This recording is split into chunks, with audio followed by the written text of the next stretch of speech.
안녕하십니까. 독서하는 마라토너 박종필입니다. 자, 이곳 성내천 위에 있는 성내천교에서 올림픽 파크텔을 촬영하고 있습니다. 이동하면서 계속 촬영하겠습니다. 화이팅! 자, 제가 지금 서울시 강동구와 송파구를 경계하는 성내천 위에 설치된 성내천교에서 서울 올림픽 파크텔 호텔을 촬영하고 있습니다. 자, 현재 시각은 2024년 6월 29일 토요일 저녁 8시 3분입니다. 전국적으로 장맛비가 세차게 내리고 있는데요.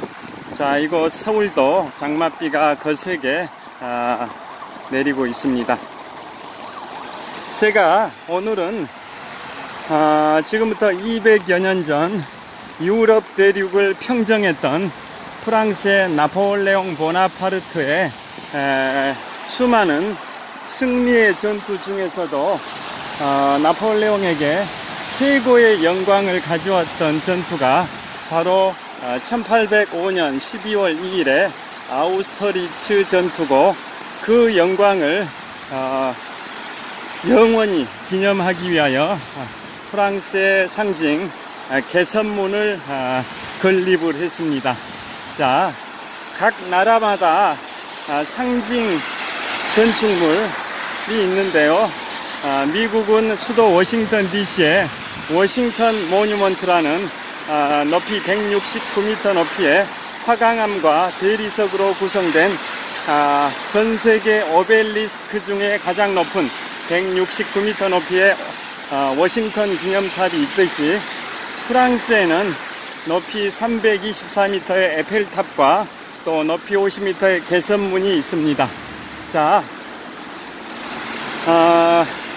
제가 지금부터 약 4년 전인 2020년 4월 1일에 인문학 서적 세 번째 출간작으로, 제목이 프랑스 대혁명과 나폴레옹, 부제목이 불세출의 영웅 나폴레옹의 삶과 전쟁인데요. 그 책을 집필을 하면서 나폴레옹에 관해서 많은 연구를 했었습니다. 자, 나폴레옹이 1821년 5월 5일 남대서양의 외로운 섬 세인트 헬레나에서 쓸쓸하게 52세의 일기로 돌아가실 때, 서거할 때 남겼던 명언이 있습니다. 명언이, 내 평생 40번 싸워 이겼다라는 명예는 워털루의 패배로 모두 사라졌다. 그러나 영원히 남을 것이 하나 있다. 그것은 나의 민법전이다라고 유언을 남겼을 정도로 나폴레옹이 가장 자부심에 차 있는, 가장 스스로가 자랑스러워했던 게 프랑스 민법정, 즉 나폴레옹 법전인데요. 세계 3대 성문법 중에 하나죠. 고대 바빌로니아의 함무라비 법전, 중세 로마의 로마법 대전, 근대 프랑스의 나폴레옹 법전입니다. 자, 세계 3대 성문법 중에 하나인 나폴레옹 법전이, 나폴레옹이 그렇게도 자랑스러워했던 법전인데요. 그게 독일, 일본 거쳐서 대한민국에도 그 기본 골격을 유지하고 있는 게 나폴레옹 법전입니다. 자, 그리고 유언 내용에 나온 것처럼 나폴레옹의 몰락을 가져왔던 전투가 1815년 6월 18일에 워털루, 지금의 벨기에 땅인데요. 그곳에서 발생했던 영국과 프로이센 연합군이 프랑스의 나폴레옹군과 싸워서 나폴레옹군이 패배함으로써 나폴레옹의 몰락이 초래된 전투가 바로 워털루 전투입니다. 자, 그런데 그보다 10년 앞서서 있었던 1805년 12월 2일에 있었던 게 나폴레옹에게 최고의 영광을 가져왔던 전투, 아우스터리츠 전투입니다. 지금의 체코 땅인데요. 그 당시에는 오스트리아 제국의 영토였는데 현재 기준으로는 체코 땅입니다. 체코. 그곳에서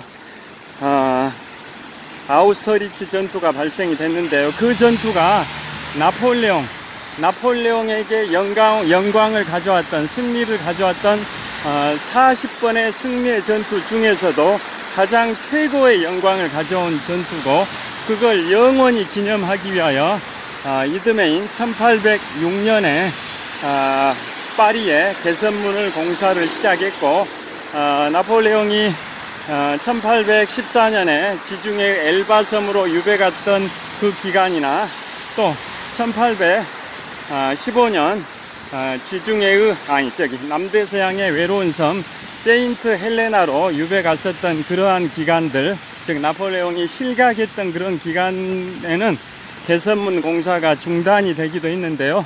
결국은 1836년에, 즉 착공한 지 30년 만에 1836년에 완공이 됐었습니다. 그래서 그 개선문은 결국은 나폴레옹에게 최고의 영광을 가져온 아우스터리츠 전투를 영원히 기념하기 위해서 공사를 한 게 개선문이고, 개선문의 높이는 50m, 폭은 45m입니다. 자, 그래서 그러면 이제 프랑스 파리에서 제33회 하계올림픽이 개최되기까지 이제 27일 남았습니다. 7월 26일부터 8월 11일까지 17일 동안 제33회 하계올림픽이 파리에서 개최되는데요. 파리는 1924년 파리 하계올림픽, 또 1924년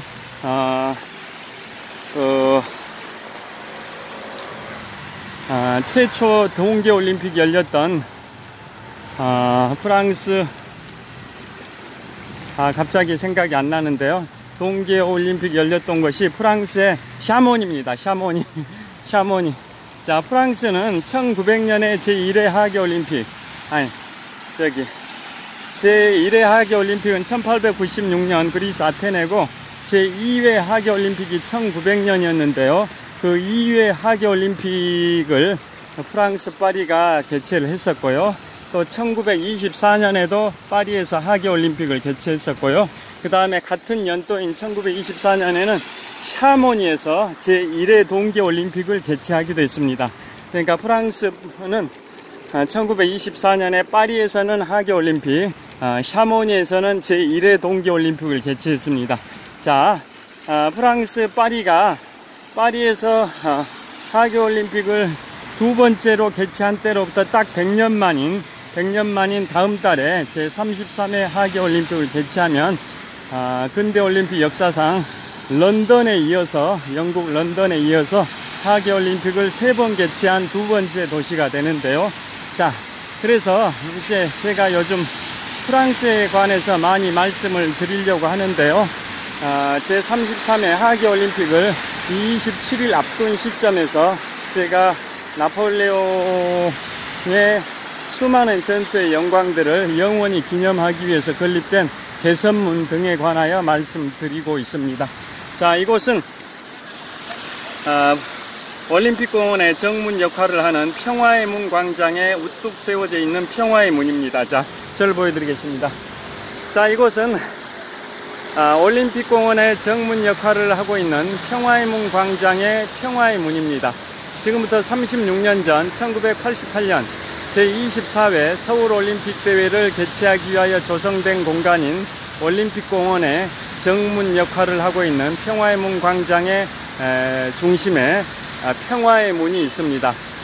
멋진 조명을 받아서 굉장히 멋진 평화의 문의 위용을 보여주고 있습니다. 또 저쪽 방향으로 롯데월드타워도 보입니다. 123층 555m 높이 기준 세계 5위 규모 OECD 국가 38개 회원국 중에서는 가장 높은 빌딩 롯데월드타워가 서쪽으로 약 1.5km 지점에 있습니다. 그 다음에 이곳은 지하철 8호선 몽촌 토성역 1번 출구입니다. 제가 저쪽으로 이동하면서 계속 촬영하겠습니다. 자, 그래서 그 개선문이 그 나폴레옹에게 승리를 안겨줬던 40번의 전투 중에서도 가장 최고의 영광을 가져온 전투가 그 아우스터리츠 전투인데요. 그 아우스터리츠 전투가 왜 그렇게 유명하는지 제가 설명을 간단히 드리겠습니다. 아까 말씀드린 것처럼 나폴레옹이 1789년에 20살의 나이에 프랑스 대혁명이 발생이 됐습니다. 나폴레옹은 1769년 출생, 1821년 사망했으니까 52년의 생존 기간인데요. 그 중에 나폴레옹이 20살 때 1789년에 프랑스 대혁명이 일어났고 25살인 1794년에는 장군이 됐습니다. 군대에서 장군이 됐고요. 그 다음에 1799년 즉 30살의 나이에 바로 쿠데타를 일으켜 가지고 정권을 잡았고요. 그 다음에 35살의 나이였던 1804년 12월 2일에는 드디어 스스로가 프랑스 제국의 나폴레옹 1세의 황제로 즉위를 합니다. 나폴레옹은 결국 25살에 장군이 되고 30살에 쿠데타에 성공하고 35살에 프랑스 제국의 황제의 자리까지 오르게 된 인물이 바로 나폴레옹인데요. 자, 그래서 나폴레옹의 일대기는 그렇고, 그래서 나폴레옹이 황제로 즉위를 한 지 딱 1주년이 됐던 1805년 12월 2일에 발생했던 전투가 바로 아우스터리츠 전투입니다. 자, 그래서 아우스터리츠 전투가 나폴레옹의 그 유럽 평정 기간, 나폴레옹이 유럽 대륙을 거의 한 20년 정도 평정했다고 볼 수가 있는데요. 그 기간 중에 가장 중심에 있었던 그 가장 나폴레옹의 최전성기의 전투가 바로 1805년 12월 2일의 아우스터리츠 전투입니다.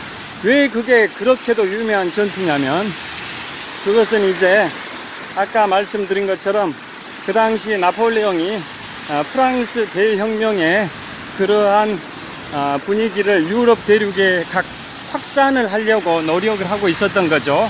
그런데 유럽 대륙에서는 프랑스의 그러한 시민혁명의 정신, 자유평등박애라는 그 시민혁명의 정신, 인류 최초의 성공한 시민혁명이 1789년 프랑스 대혁명이지 않습니까? 그러한 자유평등박애의 정신들, 그게 유럽 각국에 확산이 되면 프랑스 혁명으로 인해 가지고 프랑스의 국왕이었던 루이 16세와 왕비 마리 앙뚜아네트가 프랑스 대혁명의 광장에서 단두대에서 처형이 됐듯이 유럽 각국에도 그런 혁명의 분위기가 확산이 되면 유럽 열강들도 시민혁명이 일어나 가지고 유럽의 실권자들, 기득권층인 왕이나 왕족들, 또 귀족들도 다 멸문지화를, 몰살을 당할 수도 있겠다라는 위기의식을 갖고 프랑스 대혁명의 그런 정신들이 각 나라에, 자기 나라에 확산되는 것을 막기 위해서 유럽 열강들은 이른바 대프랑스 동맹을 맺었죠. 프랑스의 나폴레옹에 맞서서 우리 유럽 열강들이 똘똘 뭉쳐서 나폴레옹에 맞서서 싸우자, 이게 대프랑스 동맹이지 않습니까? 그 동맹에 주도했던 국가가 영국이죠. 영국인데 유럽 대륙에서는 그 당시에 오스트리아 제국이었고, 또 러시아 제국도 약간 오스트리아 제국과 함께 유럽 대륙에서 대프랑스 동맹을 좀 많은 주도했던 역할을 했었는데요. 그러니까 유럽 전체적으로는 영국이 대프랑스 동맹을 주도했고, 유럽 대륙에서는 오스트리아 제국과 러시아 제국이 주도했다라고 볼 수가 있는데요. 그러니까 프랑스의 나폴레옹의 그런 혁명 정신이 유럽 각국에 확산되는 것을 차단시키기 위해서 유럽 열강들이 똘똘 뭉쳐서 프랑스의 나폴레옹군에 맞서 싸운 게 이른바 대프랑스 동맹이지 않습니까? 자, 그래서 그 하이라이트에 해당되는 전투가 바로 지금의 체코 땅, 그 당시에는 오스트리아 제국 영토였는데요. 그곳에서 발생한 아우스터리츠 전투고, 그것을 프랑스어로 하면은 오스테르리츠입니다. 그래서 그 아우스터리츠 전투가 워낙 유명하다 보니까 프랑스 파리에는 오스테르리츠라는 지하철역 이름도 있고요. 또 프랑스 센강, 이번에 근대올림픽 128년 역사상 최초로 메인 스타디움 주 경기장에서 개막식을 하는 게 아니라 최초로, 근대올림픽 118년 역사상 최초로 센강에서 유람선을 타고 이동하면서 개막식을 하는 그런 걸 하는데요. 자, 센강의 다리 중에 오스테를리츠 다리도 있습니다. 그러니까 프랑스 파리에는 오스테를리츠라는 지하철역 이름도 있고, 센강의 수많은 다리 중에 다리 이름 중에 하나가 오스테를리츠라는 다리도 있습니다. 그래서 그 정도로 아우스트리츠 전투는 유명한 겁니다. 프랑스 지하철역 이름에도 명명되고 센강의 다리명에도 명명될 정도로 아우스트리츠 전투는 유명한데요. 그 전투는 다른 말로 삼재회전이라고 칭하기도 합니다. 3명의 황제가 맞붙었다. 석삼자, 황제제자, 모일회자, 싸울전자, 3명의 황제가 맞붙어서 싸웠다 해서 삼재회전이라고 칭하기도 하는데요. 그 이유는 프랑스 제국의 나폴레옹 1세 황제가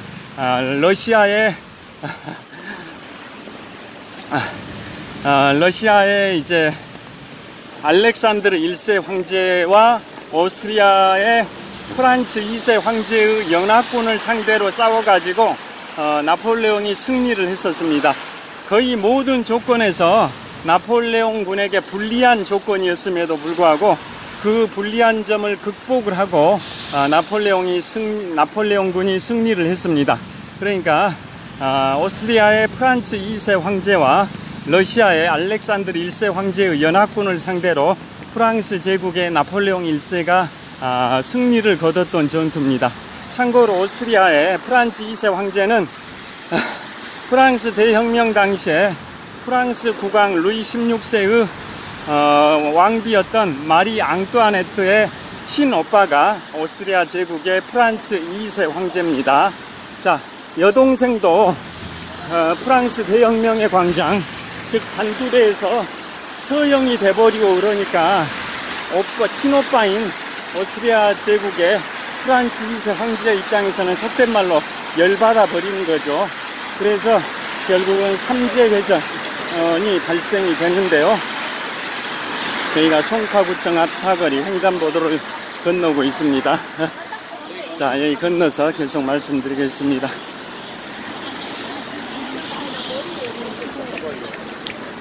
자, 송파구청 앞 사거리 횡단보도 건넜습니다. 자, 그래서 삼재회전은 모든 면에서 나폴레옹 군에게 불리했지만 나폴레옹 군이 결국은 승리를 거뒀습니다. 그래서 그 영광을 영원히 기념하기 위해서 나폴레옹의 명령에 따라 이듬해인 1806년에 개선문 공사가 착공이 돼서 30년 만인 1836년에 나폴레옹의 사후에 완공이 됐습니다. 나폴레옹은 1821년 52세의 나이에 남대서양의 외로운 섬 세인트 헬레나에서 쓸쓸하게 사망했고요. 그로부터 15년 후인 1836년에야 개선문이 완공이 됐고, 그리고 또 4년이 흘러서 1840년에 프랑스가 영국의 승인을 받아서 세인트 헬레나에 있는 나폴레옹의 유해 시신을 프랑스로 옮겨옵니다. 왜냐, 세인트 헬레나가 영국령이었기 때문에 나폴레옹이 그곳으로 유배를 갔었던 거죠. 대프랑스 동맹을 주도했던 영국의 영국령 세인트 헬레나로 나폴레옹이 유배를 가서 거기서 5년 반 동안 유배 생활을 하다 1821년 5월 5일 52세의 일기로 쓸쓸하게 사망했는데요. 그로부터 15년 후에 바로 1836년에 개선문이 완공이 됩니다. 개선문이 여기 신호가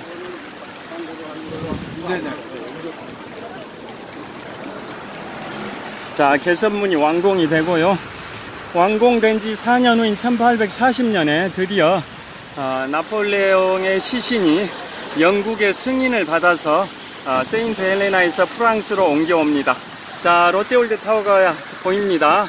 제가 서쪽 방향 롯데월드 타워를 보여드리고 있는데요. 앞에 있는 소피텔 엠베서더 서울 호텔 때문에 가려 있긴 한데, 이 소피텔 엠베서더 서울 호텔은 프랑스 계열의 호텔입니다. 제가 프랑스에 관해서 말씀드리고 있는데요. 프랑스 계열의 호텔인 소피텔 엠베서더 서울 호텔입니다. 이게 하룻밤 숙박료가 45만원 정도 합니다. 그 너머로 롯데월드 타워가 있습니다. 자, 계속 이동하겠습니다. 자, 그래서 1840년에 영국의 승인을 받아서 나폴레옹의 시신을 세인트 헬레나에서 프랑스로 옮겨온 다음에 그 시점을 기준으로, 즉 1840년을 기준으로, 시신 옮겨온 시점을 기준으로 4년 전에 완공된 개선문 문 사이로 시신 유해를 통과시키면서 장례식을 엄수를 했었습니다. 자, 나폴레옹의 명령에 의해서 개선문 공사가 착공이 됐고요. 나폴레옹의 사후에 완공이 됐는데요. 사후에 나폴레옹이 1821년 사망한 때로부터 19년이 지난 1840년에 나폴레옹의 시신이 세인트 헬레나에서 프랑스 파리로 옮겨와서 자신의 명령에 의해서 건축이 되기 시작하고, 자신의 사후에 죽은 다음에 완공된 개선문 사이를 통과해 가지고 성대하게 장례식을 치르고 군인 추모시설, 우리로 치면 국립현충원격인데요, 앵발리지로 가서 영면에 들었습니다. 자, 그게 1840년이고요. 그로부터 또 45년이 흐른 1885년에도 프랑스의 그 유명한 빅토르 위고, 레미제라블과 노트르담의 법추 등 수많은 명작을 남긴 프랑스의 대문호 빅토르 위고도 1885년에 사망을 했을 때 개선문 문 사이를 통과해서 장례식을 치렀습니다. 그래서 개선문, 프랑스의 상징, 프랑스의 랜드마크, 높이 50m, 폭이 45m, 개선문, 그 문 사이를 통과해서 장례식을 치른 분은 딱 두 분밖에 없습니다. 1840년에 나폴레옹 보나파르트 장례식, 1885년 빅토르 위고 장례식, 이 두 사람만 개선문 사이로 문을 통과해서 장례식을 치렀습니다. 프랑스인들이 가장 존경하는 위대한 인물 네 분은 누굴까요? 네 분. 프랑스인들이 가장 존경하는 위대한 인물 네 분은 나폴레옹 보나파르트, 루이 14세, 샤를 드골 대통령, 샤를마뉴 대제, 이상 네 사람이 프랑스인이 가장 존경하는 위인 네 분인데요. 그러니까 개선문이 공사가 끝나고 나중에 이제 20세기에 1960년부터 1970년까지 프랑스의 18대 대통령을 했던 샤를 드골 대통령, 샤를 드골 대통령도 위대한 인물, 4인방 중에 한 분이죠. 그런데도 그분은 그 개선문 사이를 통과해서 장례식을 못 치렀습니다. 왜 그랬을까요? 퀴즈입니다. 퀴즈. 그 이유는 1920년대에 그곳 개선문 바로 문 아래에다가 제1차 세계대전 무명용사들의 추모시설을 설치를 했습니다. 자, 제1차 세계대전이 1914년부터 1918년인데요. 그때 산화해간 나라를 위해서 목숨을 바친 무명용사들을 추모하는 시설을 1920년대에 그 개선문 문 사이에다가 설치를 하는 바람에 그 뒤로는 그곳을 통과할 수가 없습니다. 그래서 샤를 드골 대통령이 서거했을 때도 그곳을 통과해서 장례식을 하지 못하고 개선문이 세워져 있는 에뚜알 광장이죠. 12거리 광장, 에뚜알 광장. 왜 에뚜알 광장이라 할까요? 그걸 에뚜알 광장이라 하기도 하고 샤를 드골 광장이라 하기도 하는데요. 프랑스어로 에뚜알이 별이란 뜻입니다. 영어로는 별이 스타인데 프랑스어로는 에뚜알입니다. 12거리 광장이다 보니까 별 모양이죠. 그래서 프랑스어로 별을 뜻하는 에뚜알 광장이고 다른 말로 샤를 드골 광장이라고 하기도 합니다. 자, 그래서 그 샤를 드골 대통령이 돌아가셨을 때는 그 문 사이를 통과해서 장례식을 하지 못하고 그 샤를 드골 광장, 개선문 주위로 이렇게 운구 차량이 통과를 했습니다. 그리고 제2차 세계대전 때 독일의 아돌프 히틀러가 1940년 6월 14일 프랑스 파리를 점령을 하고 6월 22일에 프랑스의 항복을 받아냈는데요. 그때도 아돌프 히틀러 총통도 그 개선문 문 아래를 통과하지 못했죠. 왜냐?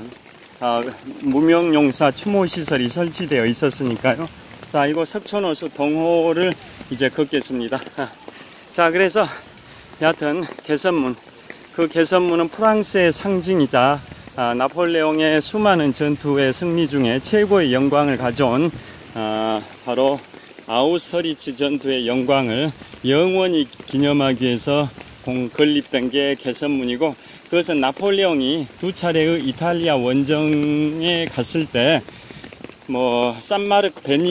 베네치아의 산마르코 광장에 가서는 유럽에서 가장 아름다운 응접실이라고 산마르코 광장을 격찬을 했듯이, 이탈리아 로마에 갔을 때는 고대 로마 시절에 그 개선문을 보고, 즉 서기 313년에 기독교를 공인했던 콘스탄티누스 1세 황제의 그 개선문을 이탈리아 로마에서 보고 그것에서 영감을 받아서 바로 개선문 공사를 착공하라고 명령을 내렸습니다.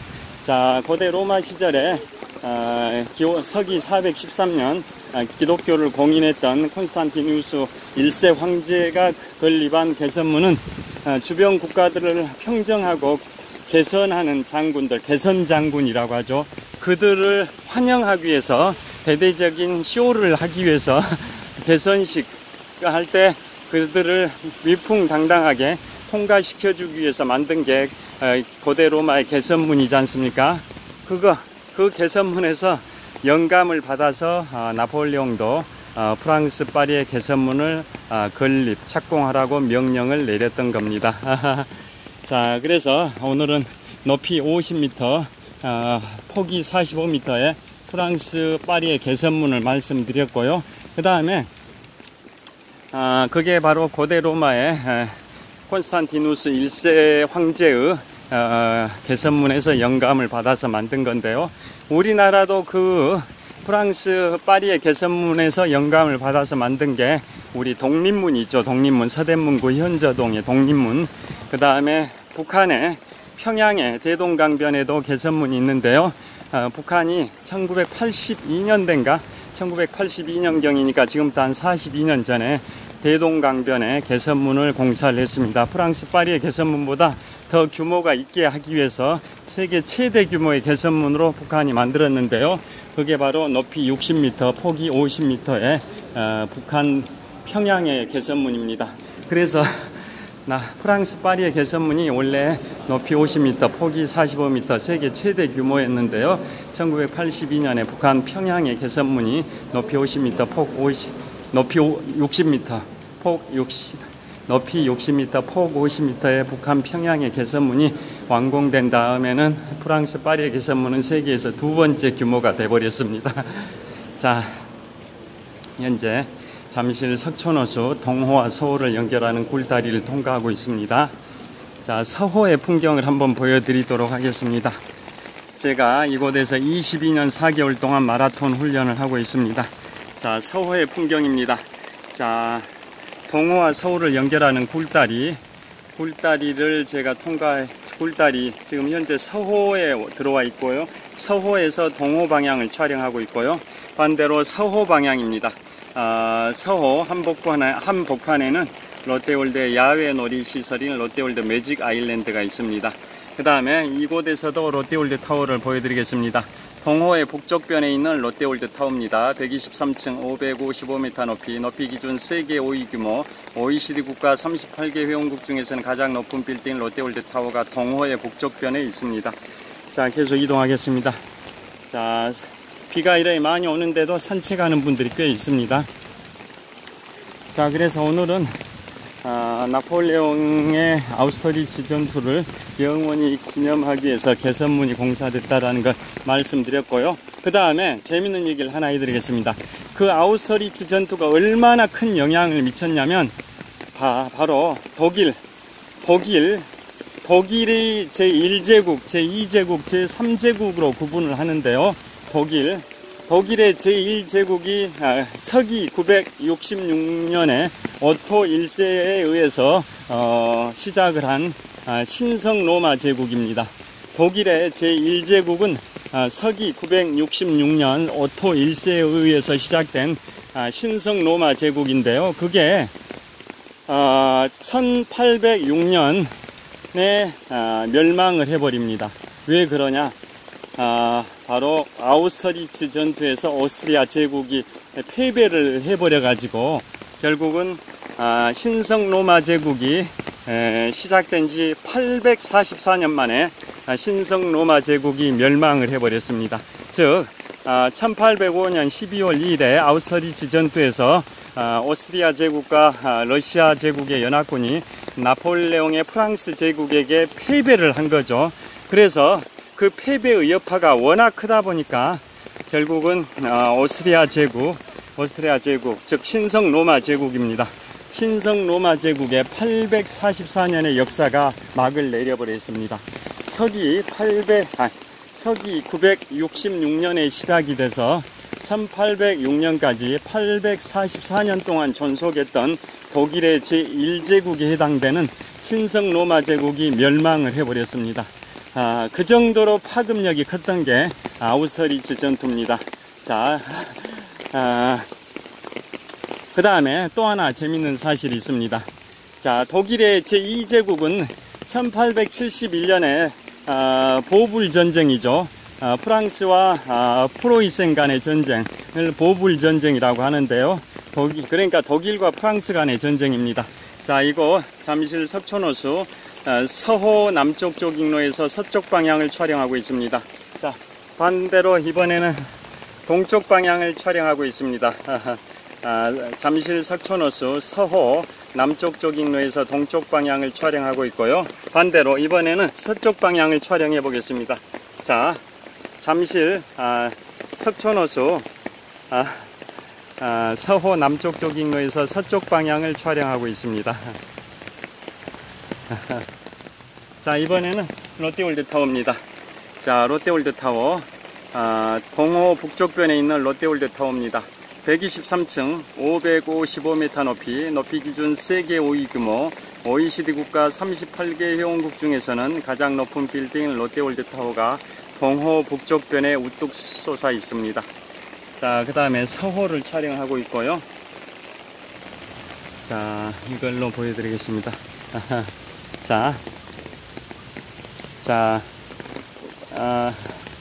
롯데월드타워를 촬영하고 있습니다. 123층 555m 높이 기준 세계 5위 규모 OECD 국가 38개 회원국 중에서는 가장 높은 빌딩 롯데월드타워를 촬영하고 있습니다. 비가 계속 내리는데요. 장맛비가 거세게 내리고 있습니다. 자, 다시 잠실 석촌호수 서호 남쪽 조깅로에서 서쪽 방향을 촬영하고 있고요. 자, 이번에는 동쪽 방향을 촬영하고 있습니다. 자, 그래서 이쪽으로 가서 계속 촬영을 하겠습니다. 자, 이쪽으로 가보겠습니다. 자, 그래서 그 또 재밌는 사실이 그러니까 1805년 12월 2일에 아우스터리츠 전투에서 오스트리아 제국, 즉 신성 로마 제국이 멸망을 해버렸습니다. 서기 966년 오토 1세에 의해서 시작됐던 844년의 신성 로마 제국의 역사가 아우스터리츠 전투에서 패배했던 이듬해 국력이 약화돼서 1806년에 멸망을 해버렸습니다. 그게 독일의 제1제국입니다. 서기 966년부터 1806년까지 844년 동안 존속했던 독일의 제1제국 신성 로마 제국이 바로 아우스터리츠 전투에서 신성 로마 제국이 패배함으로써 844년에 독일의 제국이 멸망했고요. 그 다음에 독일의 제2제국은 보불전쟁 1871년에 독일과 프랑스 간의 보불전쟁에서 독일이 승리함으로써 독일의 비스마르크 수상 주도하에 제2제국, 독일의 제2제국이 시작이 됐는데요.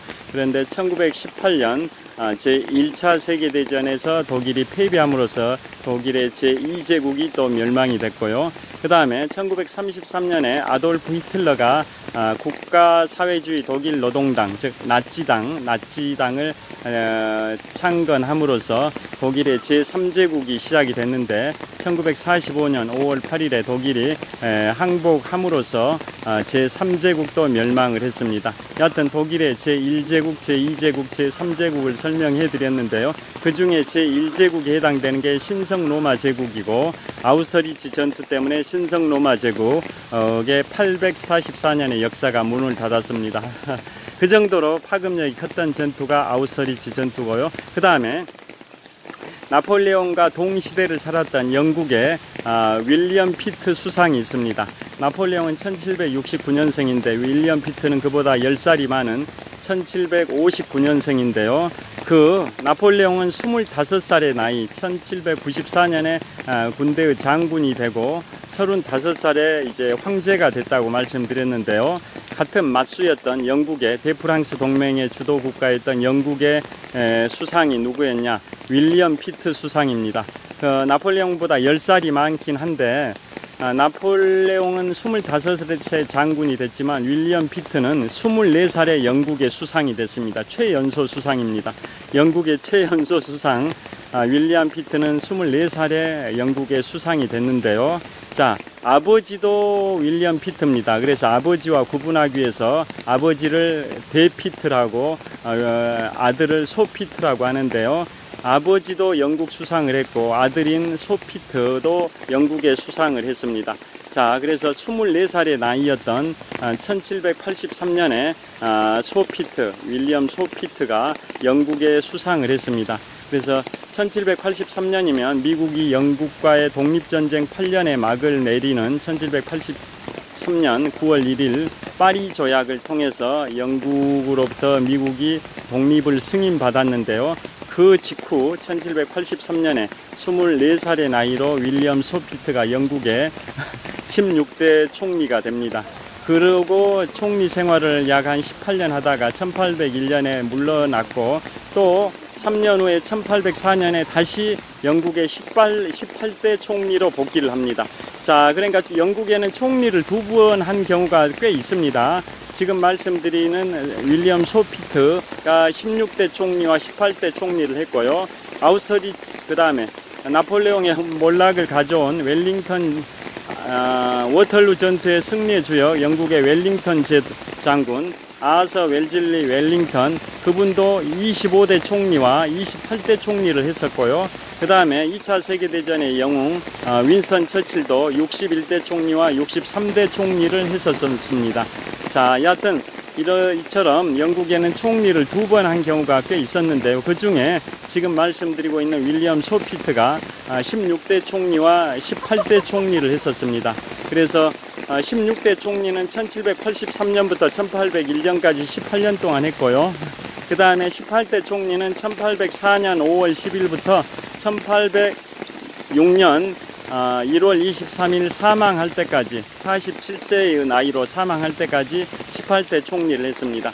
그래서 이 윌리엄 소피트는 나폴레옹보다 10살이 많긴 한데 영국에서 24살에 최연소 총리가 됐던 분인데 이분이 나폴레옹에 맞서 싸우는 대프랑스 동맹의 주도자였던 거죠. 그 당시에 영국의 국왕은 조지 3세였는데요. 수상은 윌리엄 소피트 수상입니다. 그래서 이제 마지막으로 비가 거세게 내리고 있어서 마무리를 하겠습니다. 아우서리츠 전투에서 1805년 12월 2일 아우서리츠 전투에서 프랑스가 승리해버리니까 영국의 수상이었던 윌리엄 소피트 수상이 명언을 남겼습니다. 명언. 대프랑스 동맹을 주도했던 영국의 윌리엄 소피트 수상이 뭐라고 명언을 남겼냐면 보좌관한테 이런 말을 했습니다.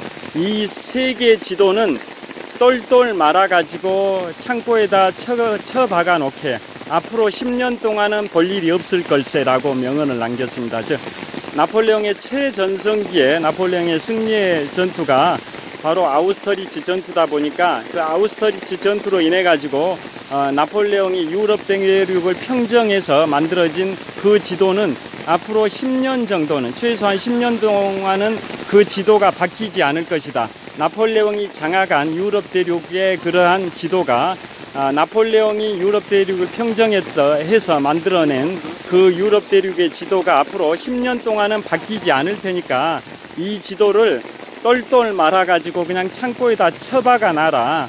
앞으로 10년 동안은 이 지도를 볼 일이 없을 정도로 나폴레옹의 유럽 평정 기간은 최소한 10년은 갈 것이다. 나폴레옹이 주도해서 유럽 대륙을 점령했던, 그래서 새로 만들어낸 유럽의 지도는 앞으로 10년 동안은 바뀌지 않을 거다라는 취지로 영국의 16대와 18대 총리를 했던 윌리엄 소피트 수상이 했던 말입니다. 그리고 아우스터리츠 전투에서 프랑스가 승리한 때로부터 딱 52일이 지난 1806년 1월 23일에 영국의 윌리엄 피트 수상이 사망을 해버렸습니다. 즉 대프랑스 동맹을 주도했던 영국의 윌리엄 소피트 수상이 나폴레옹의 아우스터리츠 전투 승리 때로부터 딱 52일이 지난 1806년 1월 23일에 47세의 나이로 사망을 해버렸습니다. 그만큼 유명한 전투가 아우스터리츠 전투입니다. 자, 아까 말씀드린 것처럼 유럽 대륙의 맹주였던 신성 로마 제국의 844년의 역사도 멸망시켜버리고 유럽 전체적으로 대프랑스 동맹을 주도했던 영국의 윌리엄 소피트 수상도 47세 나이에 사망하게 만들어버린 그 정도로 파급력이 컸던 전투가 1805년 12월 2일 아우스터리츠 전투고, 그 날짜는 나폴레옹이 황제로 즉위한 1주년 기념일이었습니다. 1804년 12월 2일 황제로 즉위한 때로부터 1주년이 됐던 1805년 12월 2일에 그 아우스터리츠 전투에서 나폴레옹이 승리를 가져왔습니다. 그래서 나폴레옹의 40번의 승리의 전투 중에서도 최고의 영광을 가져온 전투라고 하고 있고요. 그래서 프랑스에서는 그 영광을 영원히 기념하기 위해서 개선문이 공사가 됐고요. 또 오스테를리츠 지하철역 이름도 있고, 이번에 프랑스 하계올림픽 개막식이 센강 유람선을 타면서 개막식이 되는데요. 그 오스테를리츠 다리에서 시작해서 이 이데나 다리인가 거기까지 6km를 유람선으로 이동하면서 이제 트로데카르 광장으로 가서 개막식을 합니다. 자, 근대올림픽 128년 역사상 최초로 경기장 안에서 하는 게 아니라 야외에서 개막식을 하는 최초 시도라고 합니다. 자, 오늘은 장맛비가 거세게 쏟아지고 있는 잠실 석촌호수 서호 남쪽 조깅로에서 프랑스의 나폴레옹에게 최고의 영광을 가져온 아우스터리츠 전투와 그것을 영원히 기념하기 위해서 건립된 프랑스 개선문에 관하여 말씀드렸고요. 또 아우스터리츠 전투의 승리의 여파로 신성 로마 제국 844년의 역사가 막을 내렸다라는 사실과 대프랑스 동맹의 주도 국가였던 영국의 최연소 총리 윌리엄 소피트 수상이 1806년 1월 23일에 47세의 나이로 단명을 해버렸다, 사망해버렸다. 나는 그러한 여파, 충격파를 말씀드렸습니다.